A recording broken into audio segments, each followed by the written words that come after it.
Chairman, I'm allowed to ask a question. I'm of the excusing the witness.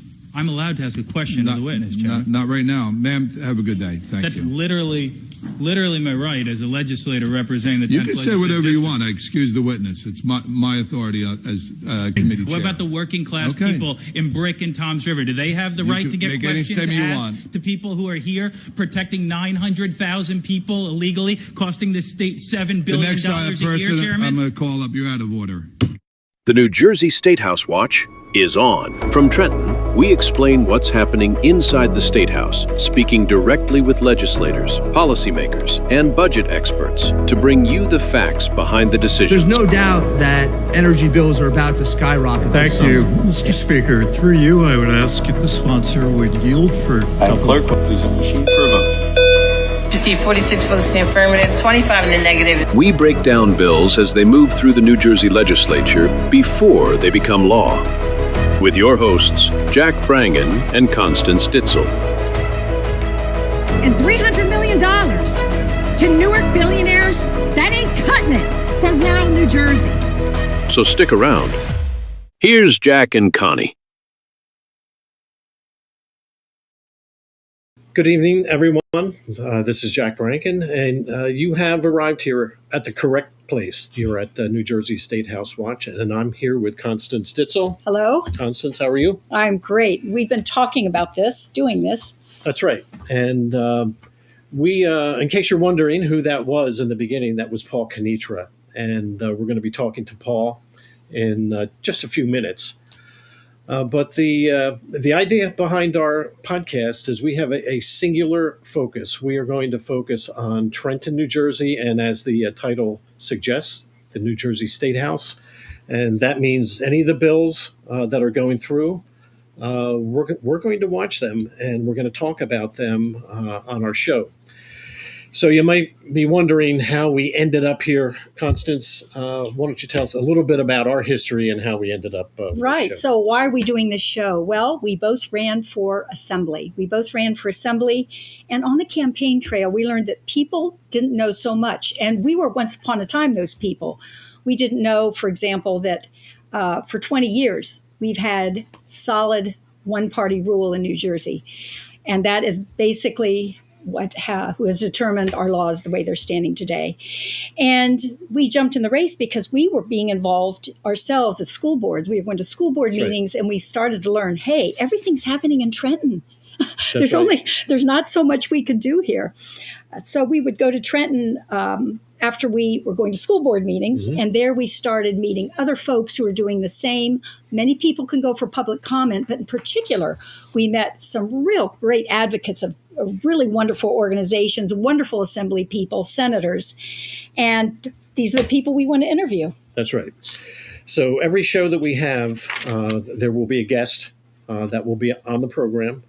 It will be someone that is involved, let's say a policymaker in Trenton, so it'll be the assembly person or maybe a leading activist. And we've actually booked the first 4 guests, which we'll review right now because I think you'll want to tune into some of these shows.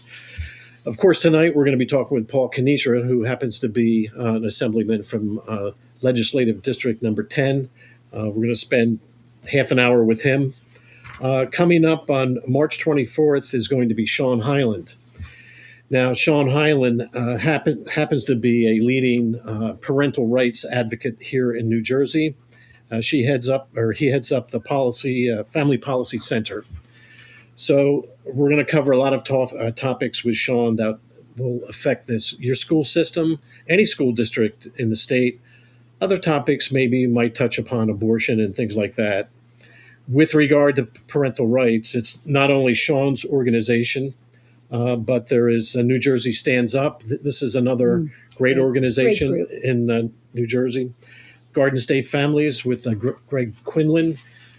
He often testifies in New Jersey. And Moms for Liberty of New Jersey is another one. All of these organizations, if they are in your community, you should be grateful, because they are the ones watching the Board of Education. And believe me, the boards need to be watched. And again, the risk with the Board of Education emanates out of Trenton. So as Constance mentioned, we've had 25 years of a single party, which happens to be pretty much the Democratic Party for the past 25 years. And the Democratic Party has shaped so many of our laws, good and bad, right here in New Jersey. We're also going to talk to a couple other people. And by the way, everything we're talking about, these are current bills. These are fresh right out of the gate. We're going to talk to Melanie Dragone. She's with New Jersey Public Health Innovation. You might know them as FIPAC if you've heard that acronym. You may not know that New Jersey Department of Health is going to be determining now the vaccine schedule moving forward. They've kind of pulled it out from underneath federal. So they want to do it here in New Jersey. This will mean any of you MAHA people that are concerned about medical freedom, you'll definitely want to tune into Melanie. They were a grassroots organization, and they're doing phenomenal, calling attention, going to Trenton too, and calling attention to what's going on health-wise. Yeah, all these organizations have been growing. Yeah, they've all been growing in the past few years. And then we're going to have another great assembly person, Dawn Fantasia. Right. She hits all the topics we've talked about and more. We haven't set our agenda as to what we'll be talking about with her, but we know it'll be relevant, we know it'll be current, and we know it'll be direct and without shame. So Dawn has been someone we've been happy to follow. Yeah, I would say these are all great guests, and there'll be great discussions. I would jot Dawn's name down because she's going to be someone to reckon with on the against the Democrats. Yep. She's a great leader and fighter for all of us here in the state of New Jersey. But our topic tonight is New Jersey as a sanctuary state, and we're going to get into the interview with Paul momentarily. But I'm not sure that people are aware that there are close to 1 million illegal aliens now. This discussion is, we are not saying that there's anything wrong with these people. I'm sure they're very nice people, but they are unaccounted for and unplanned for in the state. And close to 1 million, and Paul's going to dive into that. But based on his numbers, New Jersey would have the highest per capita number of illegal aliens in the country. So we have a state of about 10 million people. And a lot of people don't know this has been the Immigrant Trust Directive, which made us a sanctuary state since 2018. This isn't new. You're going to hear about it being codified into law. So maybe we should stop there. Yeah. So I think Paul will be up in a minute, and we're going to cut for a commercial. And as soon as the commercial is back, we'll be talking to Paul Kanitra. So stick around. Great. Thanks. America's Pulse Network. The mainstream media is bought and paid for. The truth is twisted to fit their agenda. But America is waking up. Because podcasts are the future for trusted media. Welcome to the America's Pulse Network. It is a network built by patriots that upholds the Constitution. But America's Pulse Network stands for God, truth, and the America First movement. There is no corporate propaganda, no government spin, just real news, real talk, and real voices fighting for faith, freedom, and the future of this great nation with common sense. Here are some of America's Pulse Network podcasts. Alexandra Levine Live, hosted by Alexandra Levine. Jersey Shore Podcast, hosted by Damon Galdo. The Conservative Corner, hosted by Seth Eisenberg. The New Jersey Statehouse Watch, hosted by Jack Brangan and Constance Ditzel. APN's The Pulse is moderated by either Alexandra, Damon, Elena, or Seth. Also tune into America's Pulse Network on the following social media platforms: X, Rumble, Truth Social, Parler, Facebook, YouTube, and Spotify. Join the revolution because the pulse of America beats for God and country. America's Pulse Network is for faith, family, freedom, and truth. Okay, Constance, we are back. And just as a reminder, in case people have forgotten, we did lose our last election just a little while ago. In case they forgot. in case you've forgotten. But people should not despair because we have a great team that's in the assembly. And keep in mind, after the midterms, we go right into the assembly election. So we get to redo all the 40 assembly seats again. So there is a light at the end of this tunnel. Right. In the assembly right now, we have people like Dawn Fantasia, Mike Gannemort, Jerry Scharfenberger, Vicki Flynn. These are all folks that are going to battle for us, on our behalf. And then we have people that are online. Mike Curry, he's doing an interview. All of us are trying to get information out to the people on what's going on in Trenton, because as we found out when we did our campaign, people just don't know. They don't have a clue. They don't know what the assembly is. Right. So our guest today, Paul Kanitra, is one of the leading voices right in with this crowd. And Mr. Producer, maybe you can bring Paul out into the sunlight here from the green room. Paul, how you doing? What's going on, guys? How are you? Good. So, Paul, we want to introduce Paul Kanitra to the audience. Who you are, what district do you represent, how in the world did you ever end up into the assembly? And then we're going to veer into the subject here. We'll talk about illegal immigration, what the impact is on the citizens of New Jersey. So let's talk about your district. What was your road up to becoming an assemblyman? All right. Well, I'll give you a little bit of background on Paul Kanitra. Besides being young and such dashingly good looks, I started in Point Pleasant Beach, which is my hometown, where my story started. And I didn't like the direction that things were going. Point Pleasant Beach is a great town, but it certainly had some problems a couple of years back. So I got onto the council, and I was fighting to clean up the town and to have a little bit tougher stance on some of the crimes that were occurring on our beach and boardwalk, and some of the craziness going on up there. And wound up running against a Republican mayor in a primary election, and won by 20 points in that primary. We did a lot of great work here. As crazy as it was, my term started and COVID started almost immediately.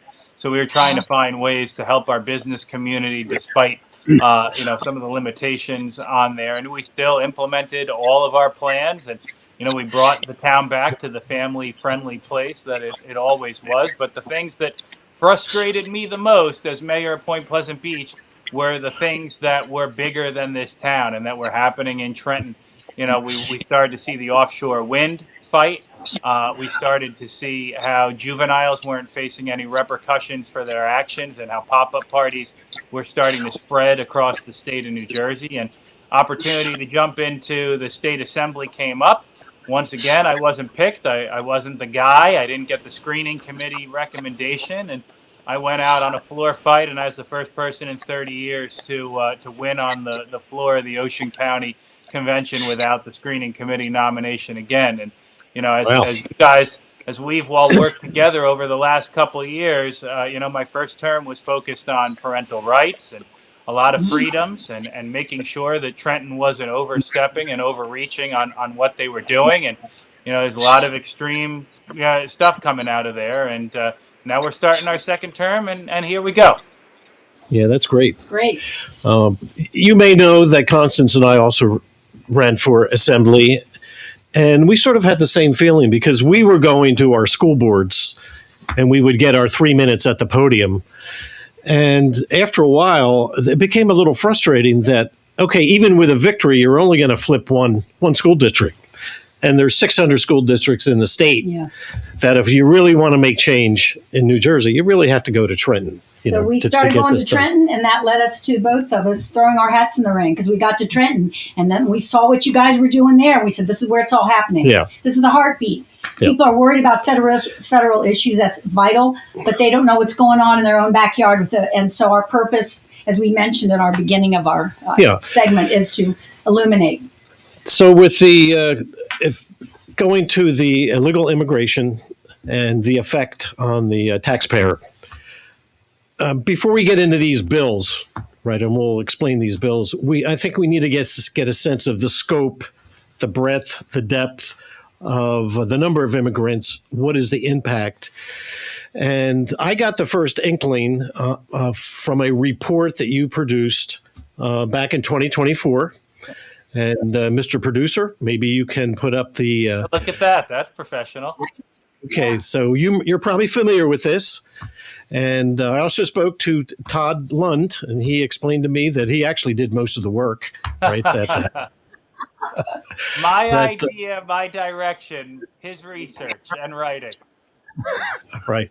So I wanted to put this up because we're going to talk about this for a few minutes, but I want viewers to look at the title of this report and go Google it. This is your homework assignment. Anybody listening to this, Google this report and get familiar with, the number of illegal aliens that are in New Jersey. The number that you quote in this report is actually at a time when there was still 6 months of the Biden administration in office. So whatever number you quote here, it's actually larger, because there was still 6 months to go. And I think you took a conservative report. So if we could take a look at page 2, we'll see some of those numbers. What was the response when you first presented this, Paul?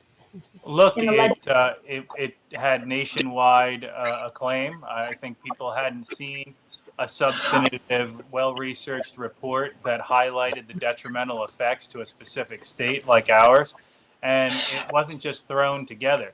Not only did I do a border trip down to Mexico and to Eagle Pass and talk with Texas DPS and Border Patrol agents and even people crossing the border, but then we came back and we researched the hell out of everything for another couple of months.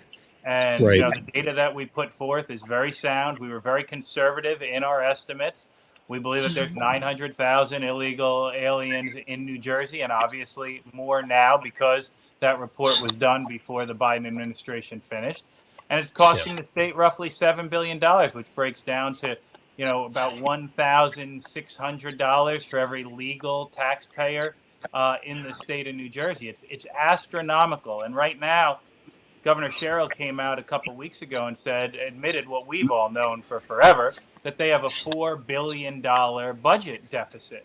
And they're going to try and do all this crazy stuff. I bet you they come after pensions, and they come after our cops, and they come after our firefighters, and they come after our schools again and cut more dollars there.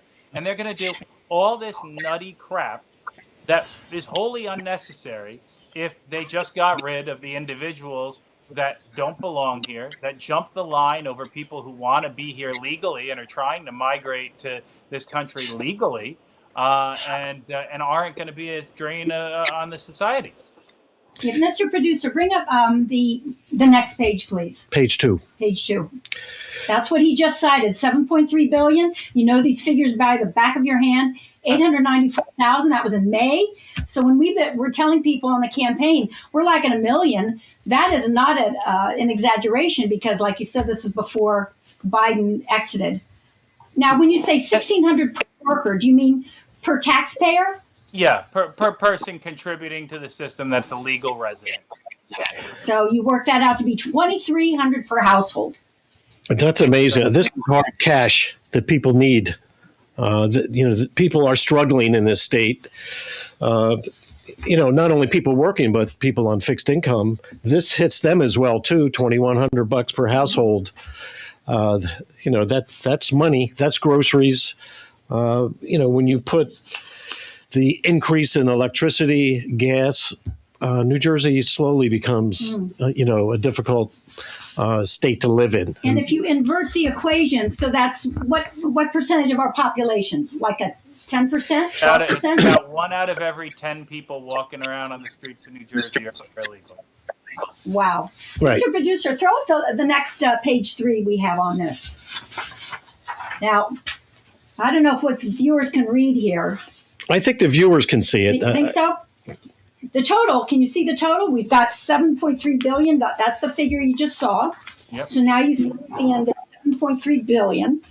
And what Paul has here is the sums that get to that. There's some that jump out immediately.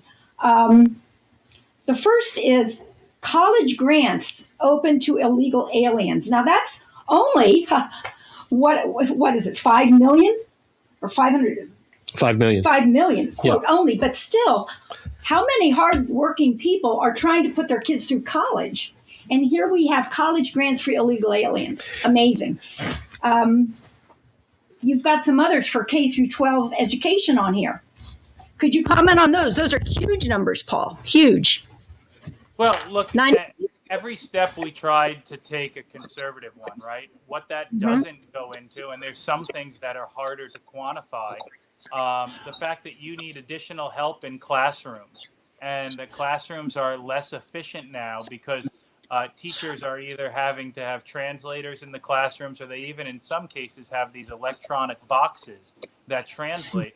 So then they have to speak into the box, wait for the box to translate it back, wait for the student to respond, come back and forth. It makes learning less efficient, and it makes, regular, legal residents here in New Jersey, they're getting a lower quality of education as a result of it. And look, there's other things that are hard to quantify, like the amount of illegals that use emergency rooms as their primary care facility. And then that cost has to get spread to the rest of us. Imagine the housing situation. What would happen for lower income individuals who are just struggling to pay the rent or to buy a basic place to live if 900,000 people were taken out of the housing equation? Those costs would plummet as well. It has so many far-reaching implications that the average person doesn't understand. It's staggering. Yeah, but the education was by far the biggest number in here. 5 billion of that 7 is going for the education. And some of these are a bit maddening. Here's the legal services for aliens facing deportation. So we're paying the legal fees for illegal aliens to stay in New Jersey. Yeah. We had a guy come in who represented one of the nonprofits that does that, and they had 20 or 30 lawyers on their staff. And he admitted right there in the Statehouse that they get most of their money from the state of New Jersey, and that their whole mission is to keep people from getting deported. And I asked him, do you believe that anybody should be deported? And he started to say no. And the chairman of the committee cut off the microphone because he didn't want that to go out into the public sphere. Well, we're going to keep moving on with our time, looking at the clock here. Anyway, we refer to this report all the time, and anyone who's listening, this is several pages. This isn't just the ones we're showing you. Several pages, he explains how he arrived at his figures, just like he was now. And then at the end of the legislative calendar, we started seeing some sanctuary bills coming through. One that Governor Murphy passed. Now, we're going to let you get to all 3 of them. There's several, but one Murphy did sign. He didn't sign the other ones, but he did sign one. And this was codified as law. This was 6308, I guess it was. It protects people in critical services, in need of critical services like schools, hospitals, places of worship, shelters. He signed this one. Could you tell us a little bit about that bill? Well, look, the governor is trying to placate his base. And you ask yourself, why does this administration, why does the leadership of Trenton not do more about this? And there's 900,000 people out there. The first and most important thing is that they're all counted in the census. And they're giving Democrats about 4 extra assembly seats and 2 extra congressional seats. So all of this is planned to essentially prohibit people from working with law enforcement, from identifying individuals, from federal law enforcement getting any kind of important information that would help them in their process. And that's the crux of it. But the 2 bills that were pocket vetoed are even more telling, because despite all of this pandering and despite the fact that they want everybody to stay here so badly, the governor pocket vetoed 2 bills because he didn't think that they would pass constitutional muster. He thought the one bill codifying the AG sanctuary state status was too overreaching and in conflict with federal law. And we brought up an oversight that they didn't recognize, that the second bill prohibiting the sharing of information, actual data, would notify an illegal if the federal government was investigating them. And it would let them know, oh, by the way, the federal government is looking for you. You might want to ditch your car or ditch the license plate. Crazy. It's incomprehensible, if you ask me. And since then, obviously, we have the one new bill that they moved through committee, along with the other two at the beginning of this year, and two other nutty bills that have been introduced on top of that. Yeah. So we're gonna walk through each one of those. Okay. That you talked about. The one that was signed into law, that was the Safe Communities Act. Correct. Right. Always has a cute, emotionally pulling on your heartstrings name. Say right. You can always just rule of thumb is whatever it is saying, it's actually doing the opposite. If it came from Democrats, but this law, in essence, is sort of putting up a wall around physical locations, whether it's courthouses, jails, that sort of thing. And the one thing that I didn't say earlier is the irony in that bill. Because essentially what it is doing is it's creating borders that they say law enforcement can't cross, when the people that are inside these borders are the people who didn't respect our own country's borders and came here illegally when they weren't allowed to cross things. It's really good. Now we're protecting them by making new borders so they don't have to face the repercussions of their own actions. Yeah. There's an irony to each one of these bills that we'll go through here. Now, the reason we're going through these is because this will codify New Jersey being a sanctuary city. We've been under the Immigrant Trust Directive since 2018, which is a directive out of the Attorney General's office, but this is going to make it public law. The second one that we wanted to talk about was the Privacy Protection Act, and this is the one I think you were just referring to here, where if ICE has a target that they're trying to go after, your local police, if they catch his information from the license plate and they are forced by a judicial warrant to hand the information over to ICE, this is stepping through the looking glass of the Democrats' world. They have 60 days, the local police force has 60 days to contact that perpetrator and inform him that ICE is tracking him. So this is unbelievable. What a bizarre world we live in now. Who would have ever thought that we would be here 30 years ago? And Murphy deliberately did not sign that bill, like you said. So they reintroduced it, right? Yeah. It is reintroduced. Now, the sum total of all this, when you think of it from a public safety standpoint, the first one hinders ICE agents from going into certain buildings. Actually, when they enter those buildings, the employees are not permitted to assist in any way. They must immediately go brain dead and not assist in any way. Here, we're contacting the perpetrator to notify them when ICE is after him. Each one of these degrades public safety. Yep. And we're going to talk about the results of that at the end of this, because there are some heartbreaking stories that are the direct result of these policies. So as we go through, we're going to see that everyone hinders police, and it hinders state police, it hinders the federal agents from tracking down some of the worst criminals that you can imagine. Many of these are, as you know, predators, murderers, rapists, child predators. It's just unbelievable. This next one has to do with facial, Constance. Yes, what is this? This requires law enforcement officer to reveal facial identity during certain public interactions and to present sufficient identification prior to arresting or detaining person. So while they're dealing with someone unwieldy and maybe some unwieldy situation, they have to stop, provide their identity. And the way I read this, law enforcement, that could be local police as well. Now this is on the books for local, state police, everyone. What do you make of this one? This is a new Cheryl one, right? This is a brand new one. they're just trying to find different ways to handcuff law enforcement, and they're blind to the fact that people are out there trying to dox law enforcement, that they're trying to come to their houses and threaten their families, that they're releasing lists of names and addresses. These people are under attack.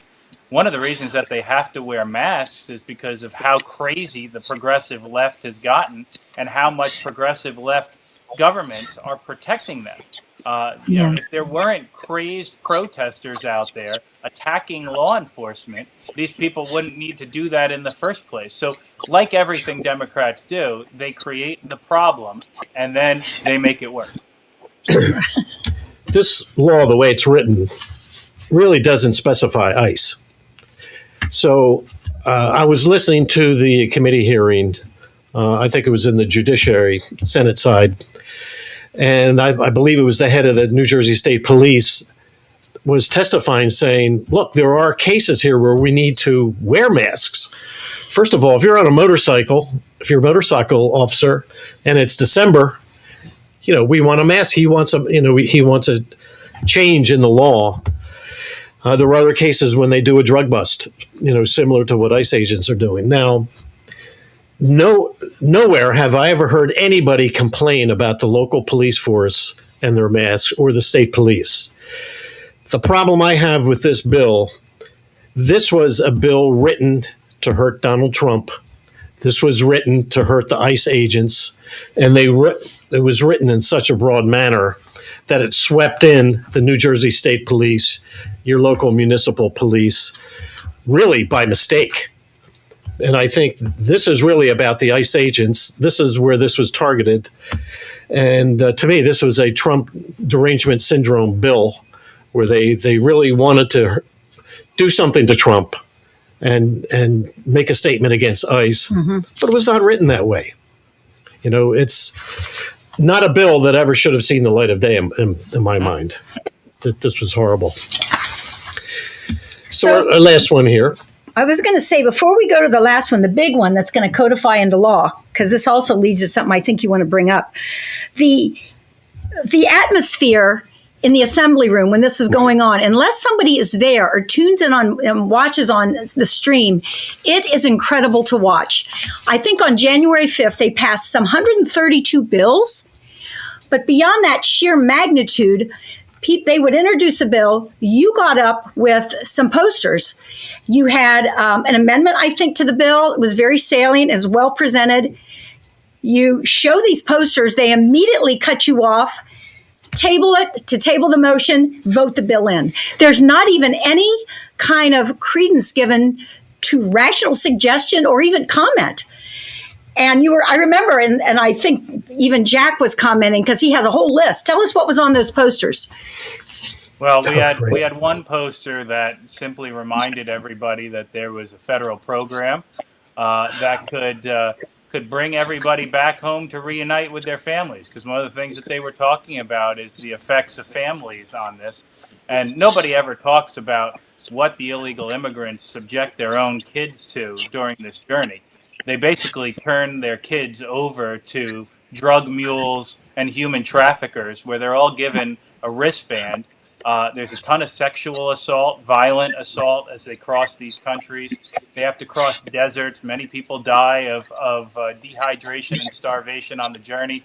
Then they try and cross the Rio Grande. Many people drown in the Rio Grande. To me, that's not good parenting. But they're always talking, and a lot of times kids are used as kind of like a bargaining chip to help make single males look like they're a family unit so they can get across the border and garner more sympathy or asylum status. So nobody talks about that component, and they were harping on about how this breaks up families. And I said the best way to reunite families is to take advantage of the federal program that gives everybody a couple $1,000 and free airfare home. And that was one of my posters. And then one of the other posters highlighted some of the total degenerates that ICE was lucky enough to detain despite all the barriers against them. And they were child predators and murderers and habitual offenders. And the Democrats didn't want to talk about that, nor did they want to talk about my other poster that talked about Maria Plaitas right here from Ocean County, who was a legal immigrant who did things the right way and had a beautiful young daughter. And her daughter were murdered in a vehicle by a drunk driver who had an assault record, multiple DUIs in the past, should have been deported multiple times, but our great AG Platkin saw fit not to do that, and we had somebody who was really the symbol of doing it the right way who got taken from us, and you highlight that hypocrisy, they don't like it. Yeah. I always wondered about the child trafficking. If you have close to 1 million illegal aliens coming in to the state, where are the children? I mean, how many children were handed over to traffickers? And I don't know that there's any of those numbers. I've never seen them. Well, during the Trump administration, they quantified that there were hundreds of thousands of missing children. They set up a hotline so that people could tackle that situation. There was only one person that worked at the hotline. They lost track of all these kids. And the Trump administration has been working to identify them and reunite them. But they get lost track of because they're brought into human trafficking. They're brought into abhorrent sexual situations, and they're used time and time again to cross the border with different groups. Well, how else can they travel a number of miles? I mean, this costs money. So these people are paying money either in labor or in sex slaves or in children and all of the above. Yeah. So that bill about sharing the data, the license plate data, and things of that nature.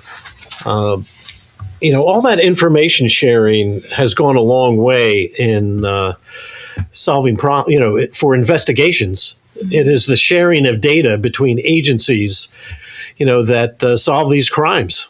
And I know during the 80s and the 90s, the big complaint was the FBI was not sharing their data with the state police. State police was not sharing with the local municipal police. And there was time, money, data systems that were upgraded and changed, to provide feeds between. So there was sharing of data. And now this bill ends it. This bill directly is going to impact investigations. Every one of these bills is going to make it harder and harder for police to do their jobs. So there we have, looking forward in a negative way to this coming into law. Now, you're doing something about that. Tell us about this vote is going to happen, we think, on March 23rd. What's going on March 23rd then? Look, we are trying to fight back. I mean, whenever you see any kind of public organized rally, it's generally bought and paid for nonprofits who are getting money from our government, and everybody there is paid to be there. We decided that the New Jersey residents who believe in law and order and doing things the right way deserve a voice too. So we're going to hold a rally on the steps of the Statehouse Annex.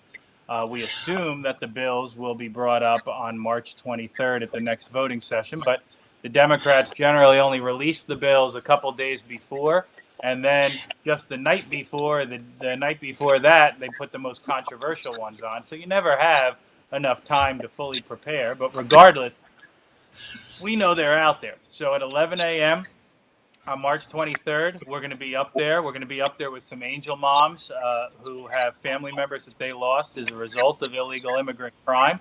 We're going to be up there with Numbers USA. Anybody ever remembers the gumball example that the guy gave about how many people in need there are in the world and how few people we could actually take sustainably in the United States? They're going to be talking about some of the data. We've got some great legislators that are going to be up there joining us as well. And we're expecting 100+ people from across the state who are just fed up to come out there at 11 a.m. and speak loudly with us. And we're excited about that because it's about time that common sense people stood up for themselves. Listeners, come join us. You have a petition also, don't you?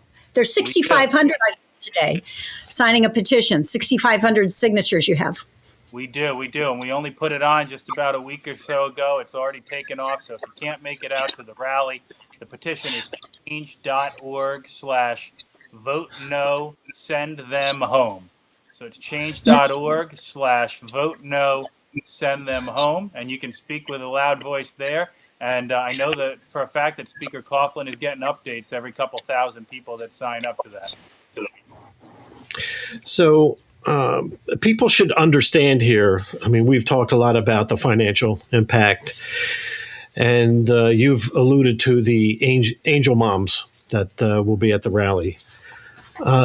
These atrocities, these murders and rapes, they are not a one-off or one or two. There is a long list, laundry list of heinous crimes that have been committed by illegal aliens on our Jersey neighbors.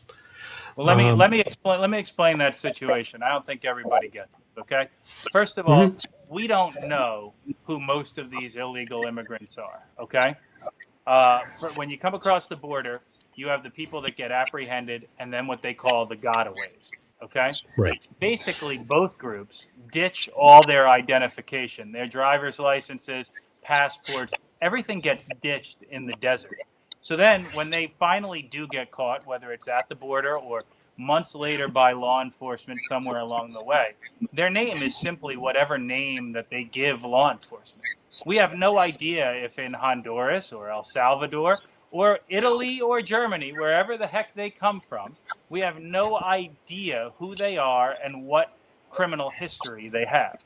Then, when they come to this country, obviously because they're here illegally, there are severe detriments in terms of people actually reporting crime. So if you have spousal abuse, for instance, it's drastically underreported because they know that people will get sent home.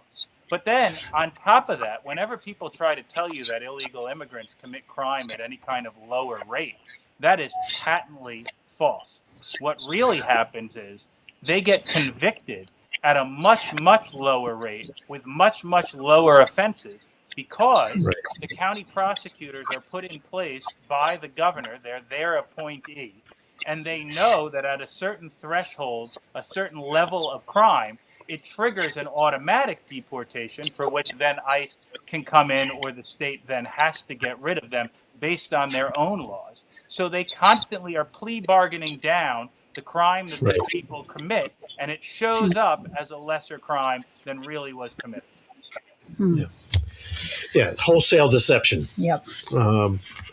You know, all of the data around illegal aliens, I think the Democrats, they do their best in the darkness and in obfuscation to keep things confused.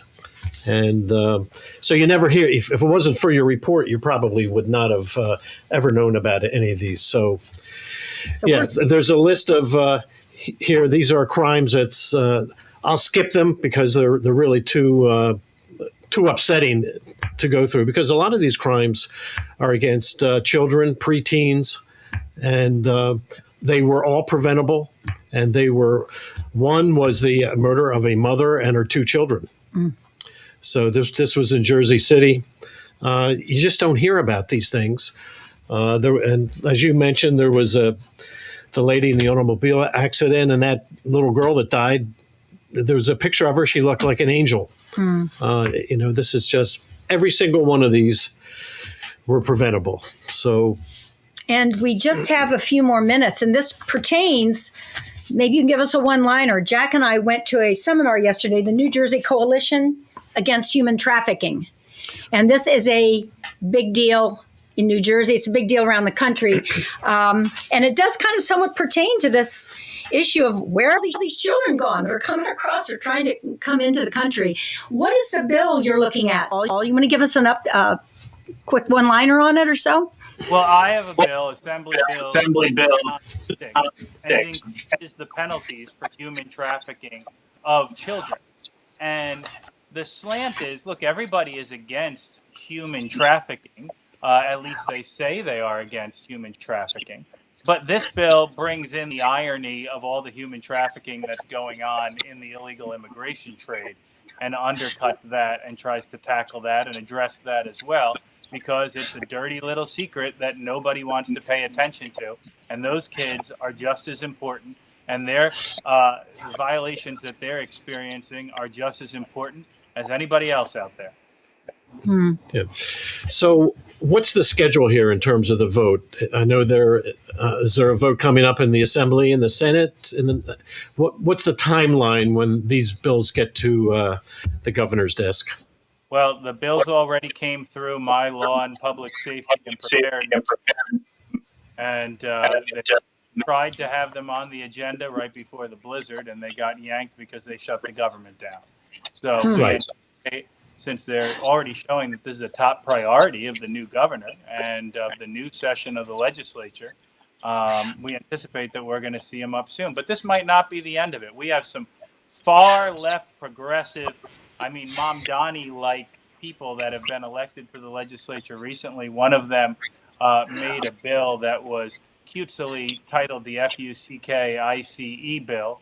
As crude as it comes, that tries to further restrain law enforcement and says law enforcement can be prosecuted. And then just the other day, another lunatic bill came out that said that now people who own any kind of rental property will not be able to disclose if the people that live there are illegal. So let's just say I have a rental house, or let's say I have a rental apartment building, and I know that there's illegals living in there, and I find out, I will be held liable if I go to law enforcement and say that. They're doing everything they can to try and protect these people who committed misdemeanors and felonies by coming into our country, and it is abhorrent, and at some point, they all need to pay for it. Right. We're going to have to wrap up. And I don't know if you want to add anything. I don't want to miss people hearing how they can reach you. I know all over social media where they can listen up to what's going on. You want to give us a couple of your handles? Sure. I'm all over the place. You can find me with Assemblyman Paul Kanitra on Facebook. I'm on Instagram, Assemblyman Paul. I'm on TikTok and X with Vote Kanitra. And, we've got a great following, and we put a lot of content up. And, we're not fence sitters, in the 10th Legislative District. We're out there working, and everybody can see it. Appreciate it. We appreciate it a lot. We've been some of those sessions, and we've watched them online, too. Anything else you want to add, Jack? Well, yeah, I don't want to just bring bad news here, in this podcast. The bottom line here, if you want to fix any of this, if any of the listeners want to fix this, you must vote Republicans into office. Yeah. This is not going to be fixed by the Democratic Party. They are the ones keeping things, and nothing's going to change as long as Democrats keep getting elected. So, but we'll keep fighting. But at the end of the day, when you're into that voting booth, you got to go Republican if you want the money start going back to your family. That's really, and also greater protections for your family. That's really what it boils down to. So, Paul, thank you so much for your time. This was great. Thanks for having me, guys. I'll see you real soon. We'll see you in Assembly. We'll see you there. Okay. Hey, it's great to be on with you. This is a great podcast. It's a lot of fun, and it's informative, and it's real information.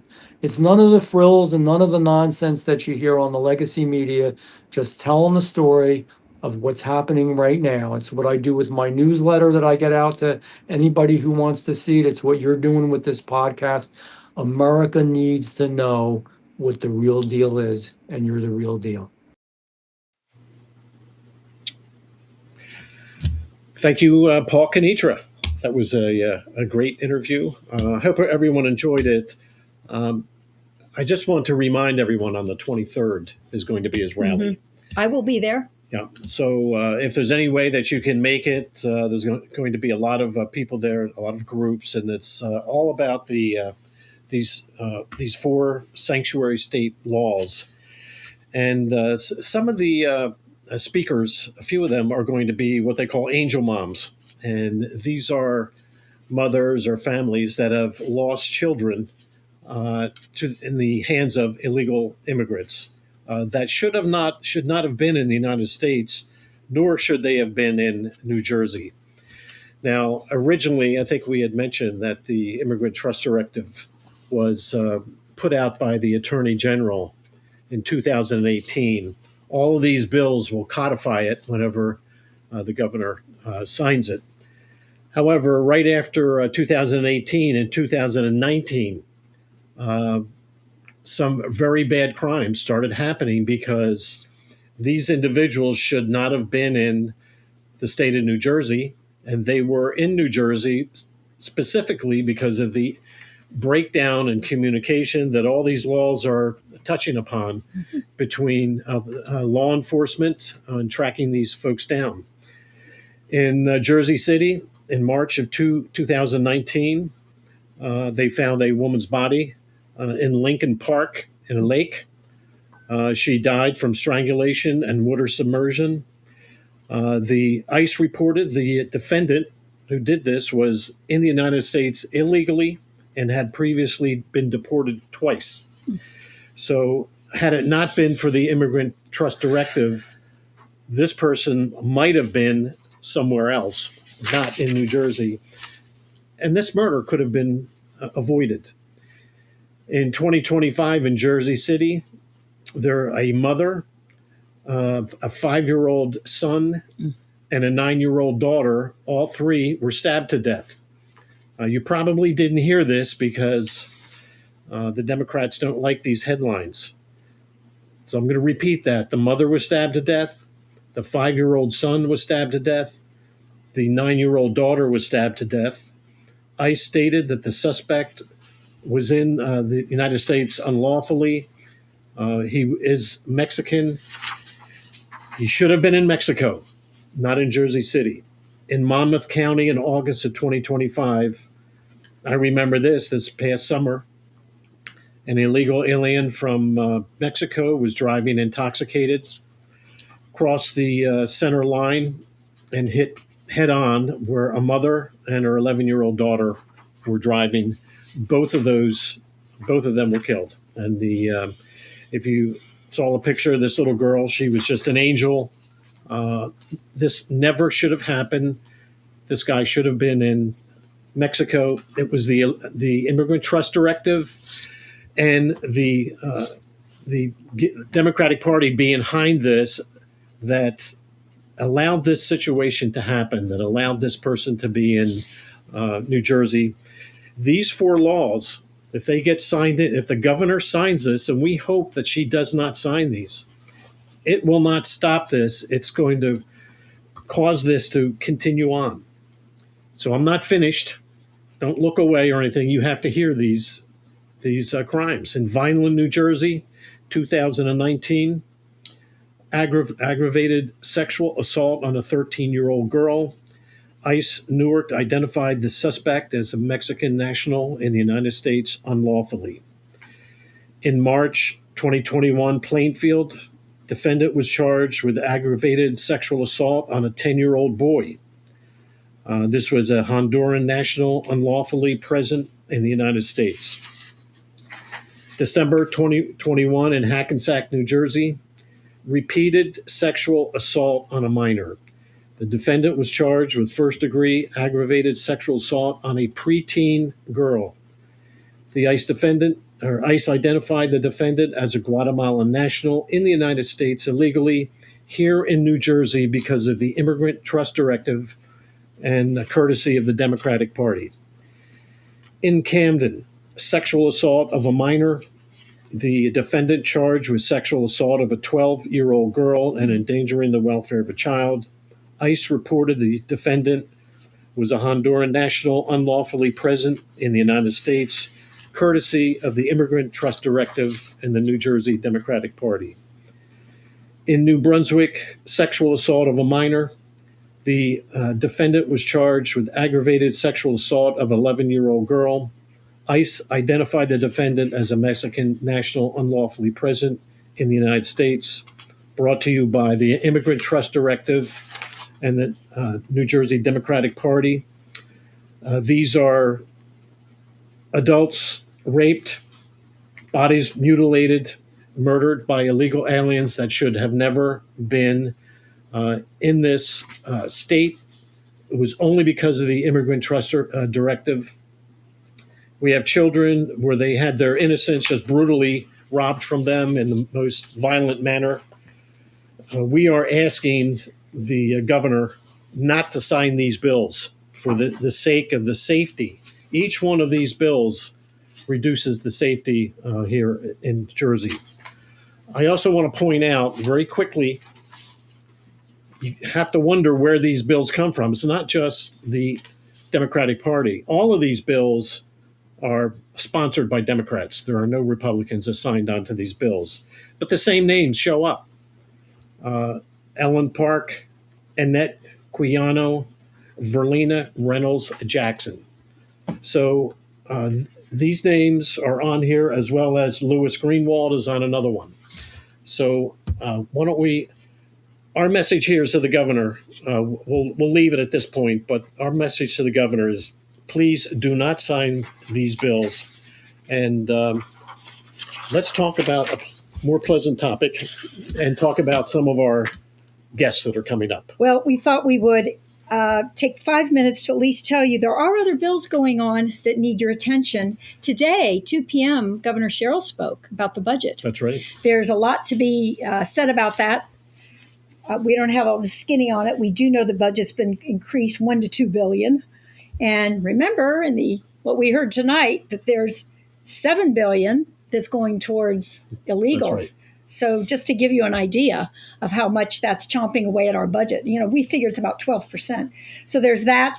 There's the issue with the budget. In fact, Senator Bucco said recently at a meeting we were at that at the end of the last legislative session, they spent down $128 million that was left in the budget. They didn't have to spend it, but they did because it was there. And then they started the new year with $8 million short for homeless services. So homeless programs are short $8 million. And Senator Bucco, he was furious. He said he couldn't believe it because what they spent in that $128 million, he did not find worth it.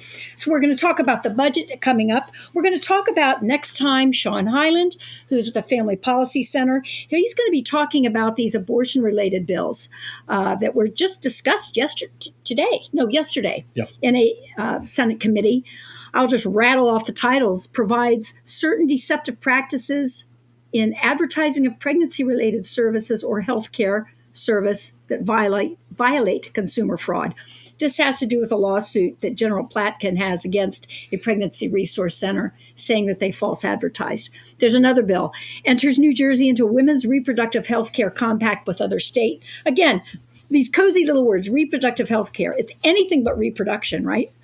Then they have protects access to assisted reproductive technology. Reproductive technology, I would assume, means abortion. They have establishes reproductive health travel advisory. This is coming up. This was carried over from the last session, where they're going to have a color system to, if you travel to another state, you should be warned that you may not get the help you want if you're traveling to another state. So they're going to have blue for exercise caution, yellow for exercise increased caution, and red for reconsider travel. Right. So we've got a stoplight little plan there. And then I won't go into the last one. That's a little bit longer to rattle off. But anyway, Sean's going to deal with these. He's going to talk about that. He's also going to talk about Supreme Court case and money awarded pertaining to a gender-affirming care for minors. It's kind of a big deal. There's a big award for someone who detransitioned.